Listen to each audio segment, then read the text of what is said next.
الأجير. بسم الله والحمد لله وصلى الله وسلم على رسول الله. يراد بالأجير العامل، وقد جاء في حديث عن رسول الله صلى الله عليه وسلم أنه قال الله تعالى: ثلاثة أنا خصمهم يوم القيامة، ومن كنت خصمه خصمته أي أهلكته. وذكر من بين هؤلاء الثلاثة رجل استأجر أجيرا واستوفى منه حقه ولم يعطه أجره.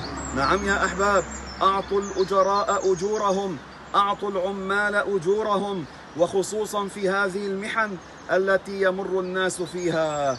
الله يكرمك إن أكرمت هذا العامل. الله يحب إلينا أن نحسن إليهم وأن نكرمهم لله تبارك وتعالى. لذلك يا أحباب، لا تقطعوا رواتبهم ولا تحسموا عليهم لغير عذر شرعي.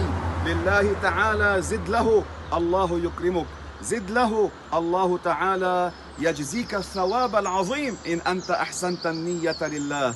وقد روي في حديث عن رسول الله صلى الله عليه وسلم، هو ضعيف الإسناد ولكن يعمل به: أعطوا الأجير أجره قبل أن يجف عرقه. أكرموا الأجراء.